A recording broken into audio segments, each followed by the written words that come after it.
So welcome to the podcast, Helen. It's fantastic to have you on. Thanks very much, Rob. It's been really nice to be invited along, and I'm delighted to come and speak about what I've been up to. So yeah, it's exciting. And a belated congratulations on your arrival. Thank you, thank you. Yeah, she's been here a little while now, so getting used to each other. But yeah, it's good. It's all good fun. So for those who haven't come across you and your research and what you're doing, give us a bit of the backstory. How did you get involved in sport as an ankle biter, and how has that kind of developed into what you're doing now? So as when I was growing up, my family were pretty interested in sports, and my dad in particular was quite keen for me to be involved in stuff. And I was never particularly good at anything. I just liked sport, I liked playing stuff, I liked being active, and just enjoyed it. And then I did it as a GCSE, did PE as a GCSE, and then on to do it as an A-level as well. And I just really enjoyed the subject, not necessarily just the practical side. The subject really interested me as well, and that kind of led me to then want to do it at university. So I guess when I did sports science at uni, I never really thought about job or career, or it was purely I really like this subject. It's interesting, and that was my sole driver. So yeah, I did my undergrad at Northumbria, and then did a master's at Sheffield Hallam before getting my job at Dundee Uni, which I've been there for 17 years now. So it's quite a long time. I was quite young when I moved up to Dundee, and started as a sports science officer, which then progressed to being a sport and exercise physiologist, which then progressed to being a sport and exercise scientist. So it has evolved over the years and changed quite a lot, and now it encompasses kind of combination of different roles, I guess, including more an S&C role and a research role, which we felt like sport and exercise scientists kind of encompassed a bit broader than what I used to do, which was much more physiology based. So it has changed a lot over the last 17 years, and what I was doing at the start, working much more in sport and performance, and now definitely kind of headed down more of the health and activity route. So it's definitely been a lot to keep me engaged over that time, and keep motivated to develop, which has been really good. So obviously you've mentioned your own enjoyment of physical activity, both the kind of theory and getting out and getting moving, but what is it that makes you want to share that with other people and I guess understand that more and get better in doing that? I think when I was younger, for me, the sole reason for being active was enjoyment, really. I never thought about health benefits particularly, or the negatives of being inactive, and for me it was just I liked it. And now, as obviously I've got older and learnt more and realised how massively important it is from a health perspective, and so I've just seen huge benefits to myself and benefits to the people around me, and I want to try and hopefully implement strategies to help people become more active, and give them a better quality of life, and hopefully prevent disease and all the other good stuff. So yeah, I think it's just really motivating to know that you can do something that impacts on people's lives in a positive way. And I think activity and keeping people active is hugely important, and so that's kind of what my motivation is to work in this area. Yeah, it's definitely something that I think maybe before coronavirus, people kind of gave lip service to the other benefits, didn't they? People were more worried about weight loss, muscle gain, fat mass, all that kind of stuff. But I think this has really highlighted how beneficial exercise can be for your mental health, for that kind of social isolation, but also again disease prevention. So I think now, although maybe people before were talking about it but not really giving it as much kudos as it required, now people are probably a lot more open to that message, aren't they? I think so, and I hope so, especially when people were isolating and couldn't get out, and that feeling, of just wanting to be out and be active, hopefully has made an impact on people continuing to want to be active. And definitely I've found, just personally, being out and about, I've seen a lot of families out on bikes and out walking, and probably people that maybe weren't active before, that have hopefully felt the benefits of it, and going on from this will continue to do so. Whether or not they will, I don't know. I guess that's where the research will tell us what the impact is of COVID and how it's affected people's activity levels and obesity and things like that. It's probably helped in Scotland that we had a spell of decent weather where you want to go outside, but I'm not so sure come January whether people will have the same motivation. Yeah, that's it, isn't it? It definitely helped with that, for people getting out and enjoying the nice weather, which doesn't happen so often. Yeah. So when it comes to your coaching practice in particular, are there any people that have kind of shaped you as a coach, or experiences that have really stayed with you and experienced you in the way you approach coaching? The key kind of thing that changed the direction of my career to go from more kind of performance to health was after hearing Avery Feigenbaum talk.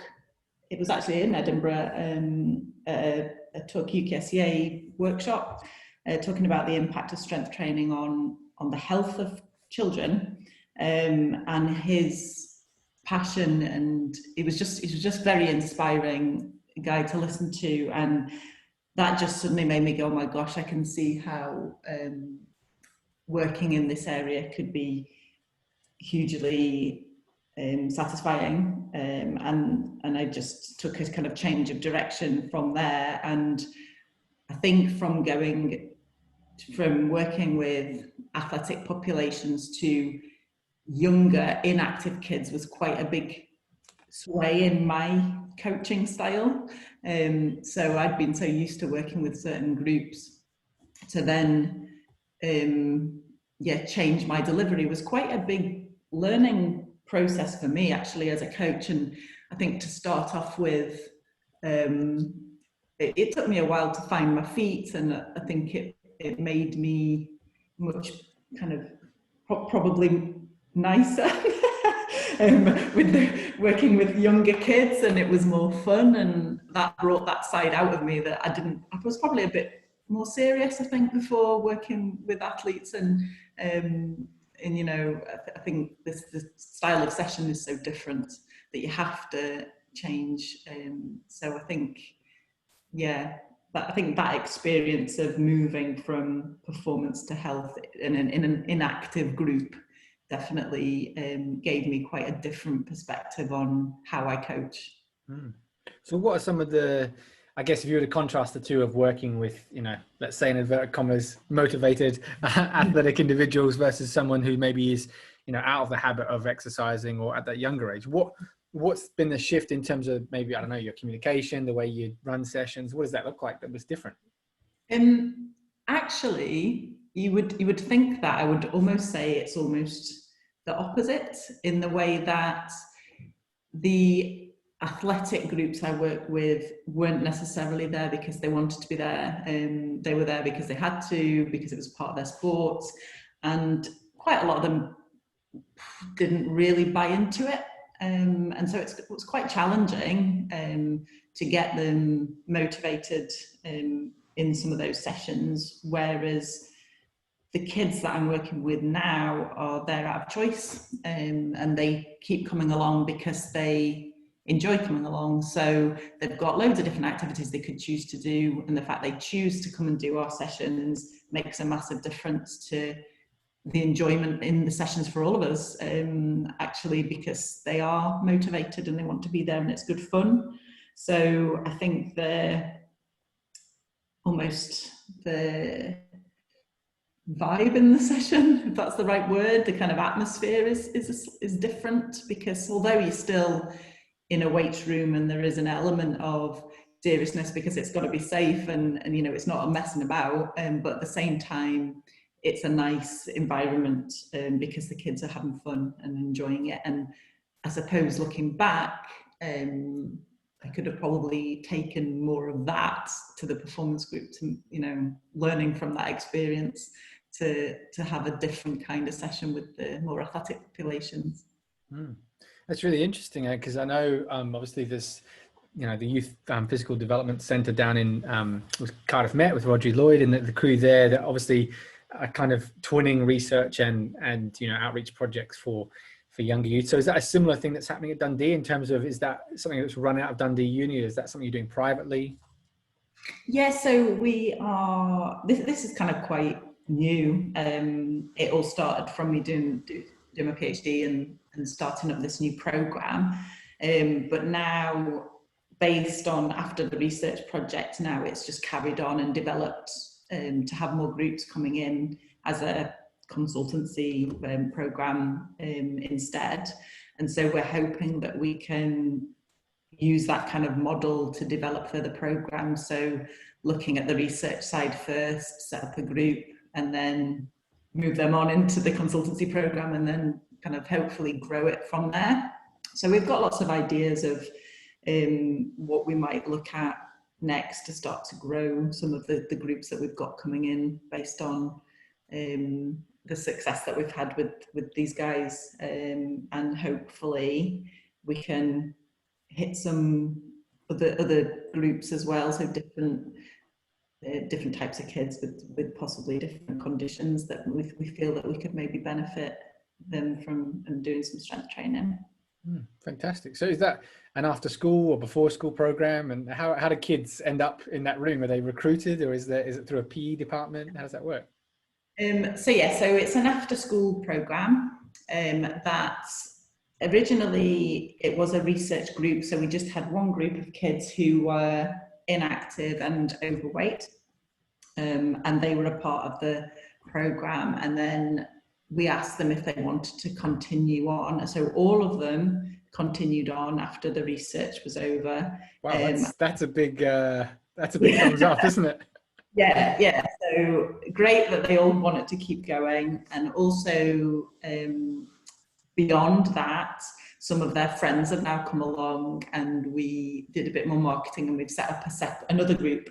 So it's starting to grow into just an after school club as such.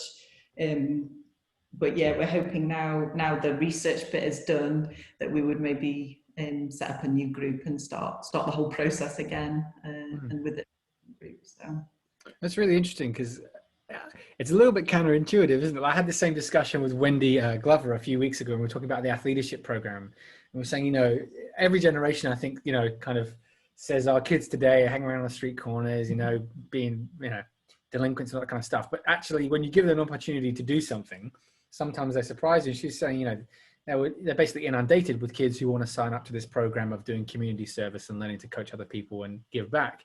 And actually, you'd be hard pressed to find any exercise program where 100% of the participants say we want to keep doing it. That's pretty unusual, isn't it?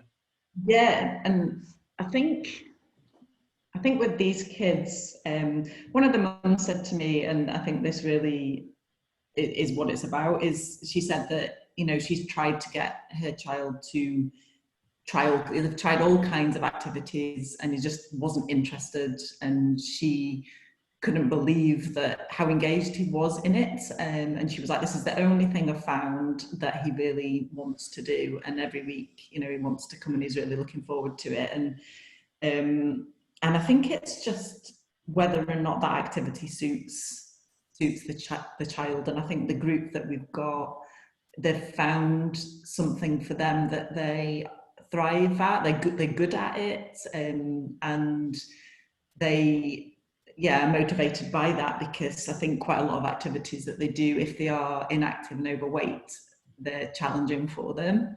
And I think the nature of this kind of program gives them, you know, something that they can excel at, and that really motivates them. And, you know, they feel really good when they come in, because they know that they're good at it. And, you know, they're pretty strong kids, and they've developed so much that, you know, that's hugely motivating for them. So yeah, I think I'd like to think that we've got it right from the content of what the program is about, to help with this kind of child. I think it does suit them, and it's often overlooked strength work because of the whole issues around children shouldn't be strength training and all that. It just, with the overweight kids, we'll just get them running. They need to run, they need to move more. Whereas, in my opinion, and based on what we've found, the kids, it's not as stressful for them physically. It's not embarrassing. They're not out of breath. They're not the last. They're not, there's no competitive element. It's very empowering for them to come in and be able to lift a decent weight and feel good. So I think that's maybe the key in why that they've continued to do it. It's really interesting. I was having this discussion with Andy Taylor just 30 minutes ago on the another podcast episode, but that idea of the kind of sport-based PE curriculum and kids having maybe a lack of enthusiasm for that. But I think potentially a big part of that is what we'll talk about later, but that competency. Why would I want to engage in something that I know I'm not good at, that I know I'm going to look silly at, I know I'm going to be embarrassed because I'm not one of the kids who's great. So it's just better for me to sit on the sidelines and I'm safe here. Whereas actually that's doing that child a real disservice, isn't it? Absolutely. And yeah, I think definitely this is a thing about the feeling of success that drives them to do it. And even when I went into the schools, I did some taster sessions when I was recruiting for my study, and I remember going into a class and there was an overweight child not with their kit, and they were just like, "Oh, I've not got my kit. I'm not doing it. I don't want to do sports." And I'm like, "Well, it's not sports, and you don't need your kit." I was like, "So you're just going to join it?" And he did, and he really enjoyed it. And I was like, "There's not one kid in this class that's not joining in with it." And there was no, he had no embarrassment or the fear of not being able to do it or whatever it was that was putting him off. So yeah, I think there's a big place for this kind of activity in getting kids moving. Definitely, 100%. So if I was going to be a fly on the wall of one of your sessions, what does it look like when the kids come in? What kind of activities are they doing? How long is a session? What happens? So it's actually evolved quite a lot compared to, in fact, it's almost unrecognizable compared to what we tried at the start. And I think one of the mistakes that I made at the beginning, just from learning about working with this kind of group, was that I tried too hard to make it fun, and I don't mean as in kind of like more games and more, I didn't want to intimidate them with weights. But then I very soon worked out that they really liked lifting stuff. And so I was like, okay, actually, maybe by trying to be too soft, the approach, and because they were inactive, I didn't want to scare them off. Once we started lifting stuff, it kind of changed the whole way the session was run, and their enjoyment was the lifting. And once we were like, okay, so we'll actually get much more of we're going to respect the weights room, we're going to get on the platforms, we're going to have a PV bell, we're going to actually make this more of a proper lifting session, and we're not just going to do animal walks and games and trying to almost disguise the strength within that. I was like, actually, no, we're going to do proper strength training. And as soon as we made that decision, there was quite a different kind of session, and the kids really switched on to it, and there was far less messing about, and it was kind of getting on with it. So that was quite a big learning process for me, because I didn't expect that. I didn't expect them to take to deadlifting and squatting and things as much as they did, but they love it. So I was like, great, this is actually even better than what I'd anticipated the kind of sessions we'd be doing. So yeah, they basically come in and lift pretty heavy, actually, for their age and their size, and yeah, they thrive on it. So it's good, and they're really very supportive of each other as well. So there's a really nice vibe about the place, and they are always encouraging each other, which is good. So yeah, it's evolved a lot over the time we've been running it, but I think we've now got the program right for them. What ages are these kids that you're kind of looking at? Yeah, so the youngest is 8, and the eldest, well, now would be 12. So yeah, at the time when I did my research, particularly 8 to 10 year olds. So yeah, quite young. Yeah, quite young. But the fact, it's funny, I was kind of, when you were describing that, it was reminding me of Mary Poppins, you know, a spoonful of sugar helps the medicine go down, but actually they didn't want the sugar, they just wanted the medicine. Yeah, absolutely, that is it. Yeah, totally. They thrived on the hard graft, so yeah, which was great. It was really good, and really, I think because they had, I think when you started lifting and they had numbers and they had things that they were aiming to lift, that was motivating for them. Whereas when we were doing more body weight type of stuff, there's no real goal for them as such, and they found, obviously because they're overweight, they found some of the body weight exercises too difficult.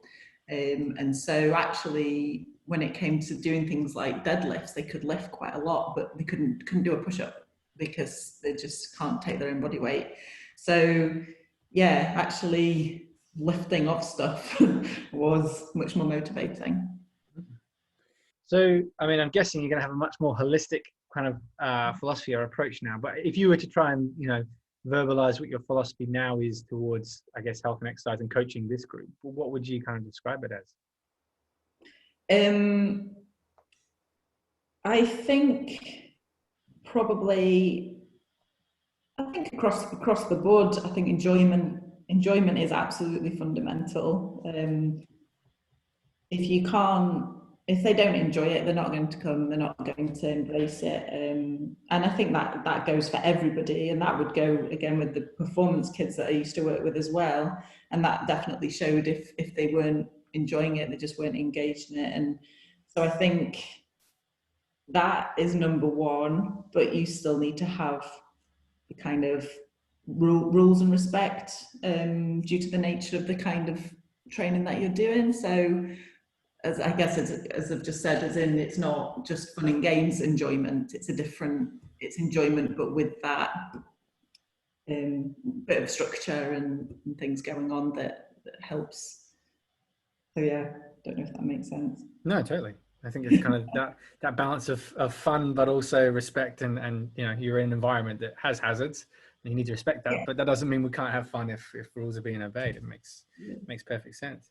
So let's dive into some of the research that you've done. I know some of this might be a little while ago, so it might not be fresh off the tip of your tongue, but let's dig into some of those kind of things that you've looked at in terms of maybe not necessarily just the physical outcomes for some of these guys. So I know you put together a bit of a review of, you know, the self in youth and the effect that training can have. So what were some of the findings of that?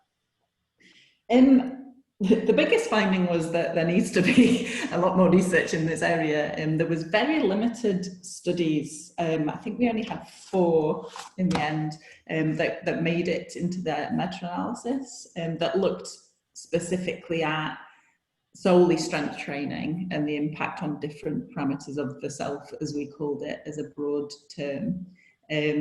But from the studies, I mean, to say that there were only a small amount of studies, we still had really positive effects and pretty big effect sizes for some of the outcomes. And I think it was really an interesting paper because even though there's not much studies done, when you looked at the meta-analysis, it was really positive impact of strength training on the self. And having worked with the kids that I've worked with so far and the study that I've done since then, it makes a lot of sense that would be the case, and what we were saying about that feeling of competency and how empowering strength training is. It didn't surprise me that would be the case, that it should have a positive impact.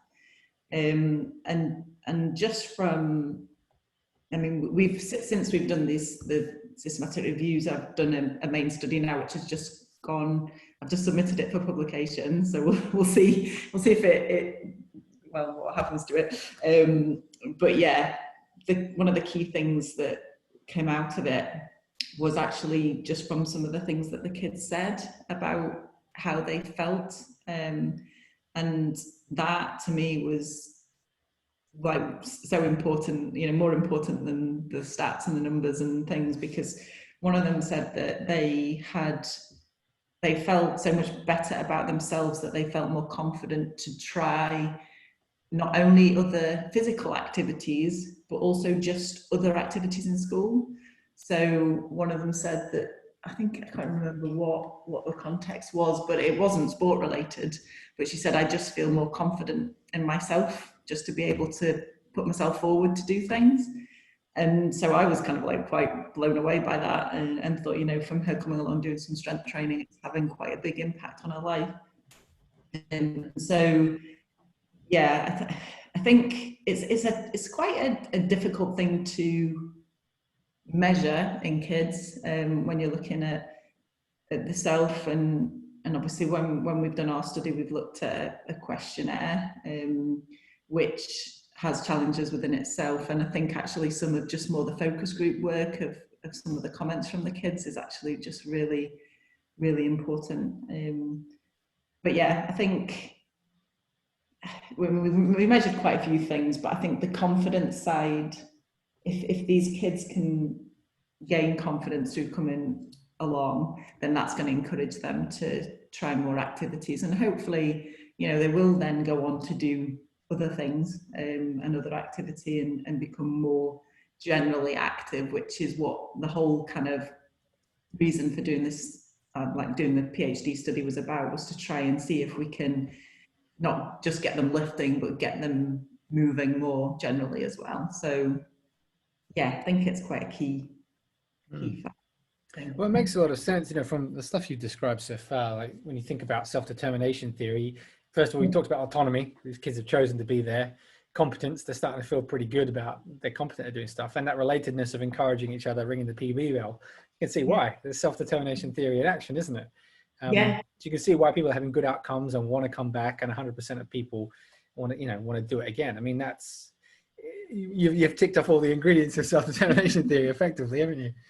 Yeah, totally. And I think that's really important when people are looking at intervention strategies to try and get people moving. And so many people feel forced to do activity, or they don't particularly enjoy it, but they feel they should, and you know, oh, I've got to go out running, I hate it. And you kind of, you know, just wonder why people would put themselves through it, and how they don't, and obviously then they don't stick to it. So I think what we've tried to do is come up with an intervention that does, motivate them, and something that now that they've continued on. But obviously now, bearing in mind, when did I finish collecting my data? So it would have been not this Christmas, but the Christmas before was when we actually finished data collection for the study. And then obviously COVID changed things a little bit, but they continued on beyond that, and now they're wanting to, as soon as they're desperate to come back. So it's quite a long time, especially at a child's age, to still be motivated to do the same activity. Yeah, that's pretty unusual, isn't it? Like I think I was reading Talent Development yesterday, actually, by Dave Collins and Ina McMahon. They were talking about how, you know, motivation for activity can wane with the kid, and a good way to talk is, okay, well, you can see the term through, and if at the end of the term you still feel like this, but the fact that you can take someone out of an environment for that long and they still want to go back at that age, it's like 10% of their life. Yeah, well, yeah, I was kind of almost accepting of, you know, at some point they'll want to go and do something else, and actually the whole point of this was to try and get them to go and try other activities. And so I was like, I mustn't be offended if they suddenly go, I don't want to do this anymore, because it served its purpose. But actually, yeah, they're still coming back. So, but yeah, it's really good. But I do hope that they are going to try other activities as well as doing. So one of the other things you've looked at, obviously, you know, there's the kind of the benefits of the mental side of things alone, that in itself, you know, if there was no physical benefits, the mental benefits alone are pretty important. But we know there's also some of those benefits on fundamental movement skills as well. So do you want to just speak to a little bit around what you discovered in the meta-analysis there? Yeah, so this one was a bit trickier, because all of the studies that we included in this were based on products outcomes, so how fast you can run, how you can jump, that kind of thing, as opposed to anything that looked at quality of movement, which was kind of one of the key things I was hoping to find, was to see whether strength training would have an impact on how well kids can move. But so all of the papers that were included were basically performance-based studies. But despite that, we got very large effect sizes looking at the impact of strength on the movement skills. So I think this is quite key in the way that it's not looking at movement interventions to improve movement. Actually, just by getting stronger, they're able to improve their movement skills. And actually, one of the key findings of my study that I did was on movement skills. And what we found was all the children significantly improved their movement skills throughout our strength intervention. And that's not having done any movement skills training, that's purely from a strength training intervention. So that's what's hopefully going to be published soon in the paper, but really key finding, I think, because we looked at the quality of the movement and we found that they could move better with doing a strength training intervention. So I think that is really key, because linked to that, one of the children said that after they did this, they felt that they could run better, and so they found running easier, which for an overweight and active child, I think that's a really positive response from them. But yeah, really good finding that was a big finding of our study, was the movement skills. Mm. And how did you measure that? Was that like a fundamental movement screen, or is that a different kind of battery? So it's called the CAMSA assessment that we did. So, oh gosh, now I got to the Canadian. I've heard it before. Yeah, Canadian. Yeah. Skills assessments. Something I can't quite remember it. But yeah, so that was basically kind of like a course that was set out, and it did a different combination of different movement skills, and you were both timed, so there was a speed element, but also they were videoed and then scored on the quality of the movements of each of the tasks that they did, and then you had an overall score combining how fast they did it and then the quality that they did it. So it was a really good assessment to use, actually, that looks at both quality and the speed of the movement as well. So yeah, I think, and it was really quite, even without measuring it, it was quite obvious, even just watching the kids, how better their movement was. Even scoring it, you could really see a difference. Essentially, I'm guessing, I mean, it rings a bell, but it's been a while since I've read about it, but it's essentially almost a bit like an obstacle course. Is that right? Am I thinking? Yeah. So it's got the movements in it. You've got, there's hopping, there's kicking a ball, there's throwing a ball, there's skipping, there's it's like, yeah, moves around. You've got a whole load of different movement things, and they basically work their way around the course. But I was really surprised at how, to start off with, some of the kids couldn't even hop, or hardly any of them would be coordinated enough to skip. But when I just kind of went, right, you just hop through here, and thinking that they could do it, and they were kind of like, could barely, because they were overweight, they just weren't strong enough to hop. So that was quite an eye-opener. So yeah, so at the end of it, when they could all hop through the things, and that's not having done any hopping, that's just because they got stronger. So yeah, it was really positive to see that. So yeah, I mean, you're starting to paint a picture now in terms of the mental health benefits, the movement skills, and then obviously you also had one around the effect on weight status, which I guess is one of the fundamental outcomes when you're working with overweight children. So what did you find in your meta-analysis and your review there? So the weight status paper, we found significant effect sizes for skin folds and body fat, which was the key finding in that paper. And so that was obviously really positive, because it was saying purely by doing a strength only intervention, so not looking at diet, not looking at any kind of aerobic work, purely on strength work, there was a significant effect on body fat, which is really key.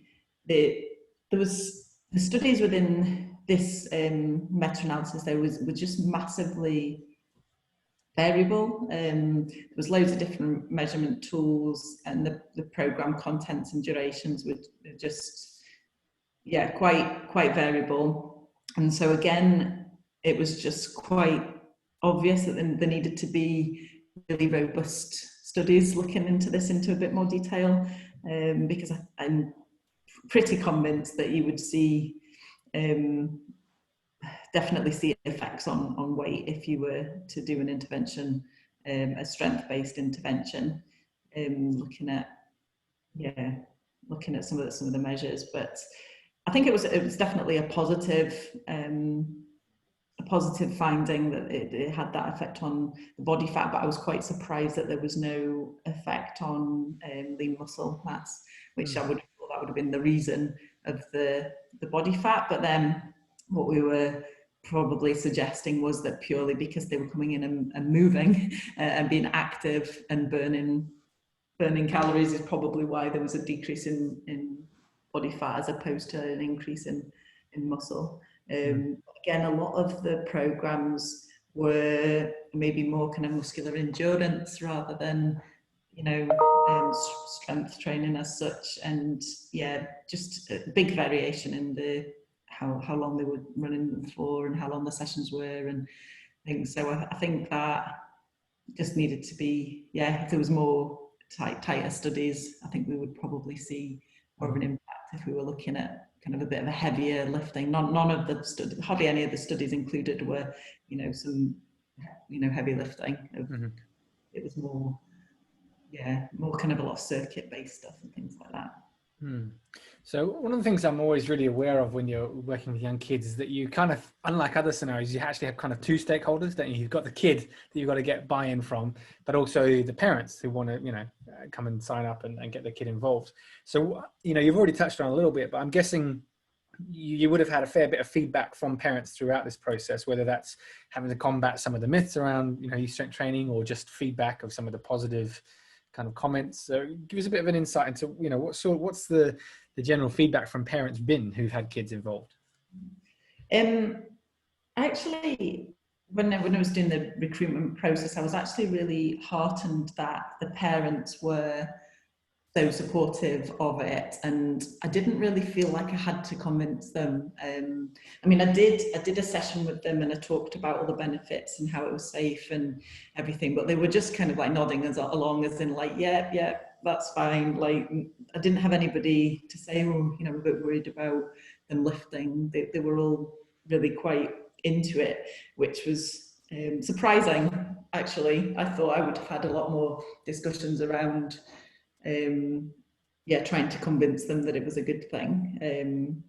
So really supportive from the parents. And I think actually once the children have been involved, the parents then have been a huge advocate of it, and they've come back to say how much their child's enjoying it, and they come out and they're buzzing and they're telling them all about it and how good it is. And so the parents are definitely on board, and they're then telling their parent friends and things like that. So I think if you can, obviously it's with this kind of activity, the parents have to be on board. And so, we're going into schools possibly and speaking to, when we went in to do our taster sessions, it became apparent that I didn't actually recruit that many children from the taster sessions, because it was the parents that I needed to get on board, not the kids. And so actually once I then did a kind of parents' evening type idea, the parents that came along were already invested in it. I'd seen, when I did my taster sessions, I think I saw 440 children across the schools in the local area.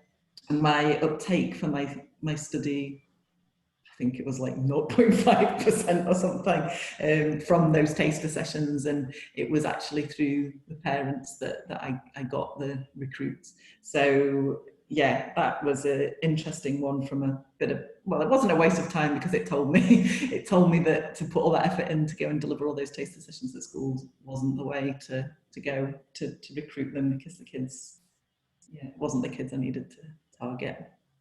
No, it is interesting.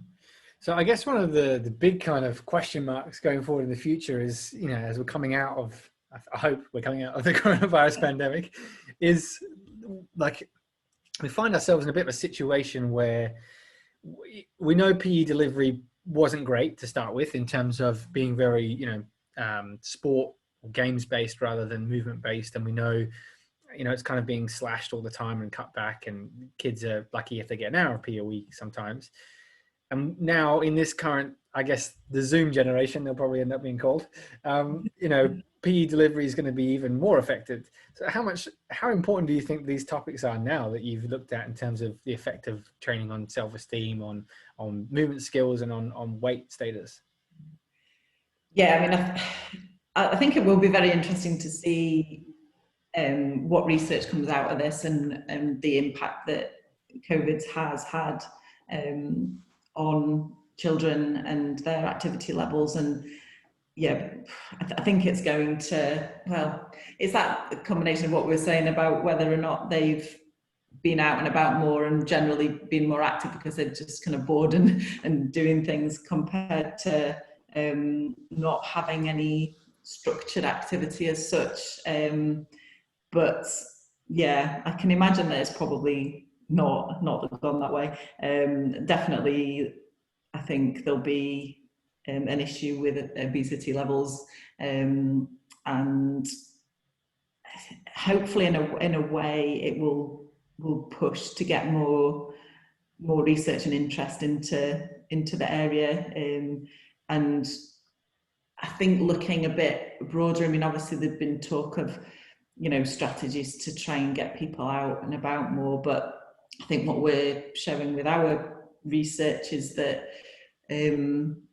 that strength training is an option of something that could be utilised to get people moving, and it doesn't necessarily mean going into a gym, although what we're doing obviously is a kind of supervised, it needs to be a supervised type of session, and that has implications moving forward for types of things you can deliver.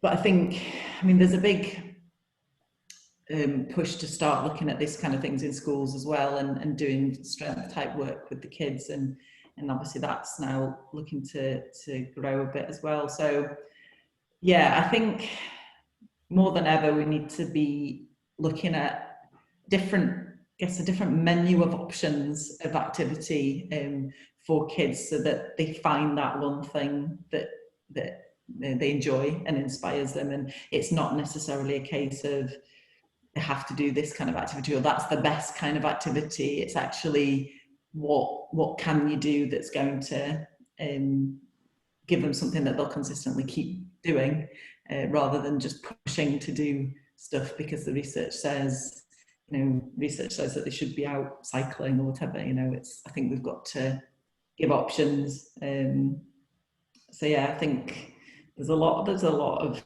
research that needs to be done, or practice taken forward based on the research to say, you know, these are the kind of things that kids can do safely as well. Yeah, and trying to get them healthier. Definitely. So for those people who, I guess, kind of piqued the interest of what you're doing in research wise, are there any resources? I mean, obviously, I assume you probably have you do have a ResearchGate profile, because that's where I found your journals, but what other areas or resources would you point people towards to kind of go down that rabbit hole? Obviously, looking in just at youth and strength would be UKSCA position statement on youth S&C, which is really helpful just to look at the benefits of strength training and guidelines on actually delivery.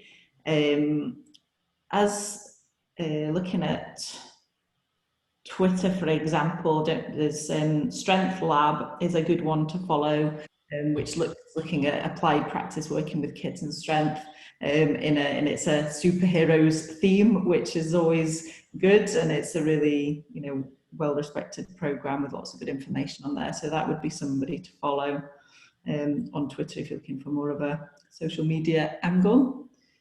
So yeah, that would be. Yeah, no, we had Simon on, I think, one of the first couple of episodes, and I love what he's doing. His program, I think he's just tapped into the brain of kids going, do you know what, you already want to be a superhero, let's just slip some things in there, and actually suddenly you're training and you're just having fun. So yeah, no, he's great.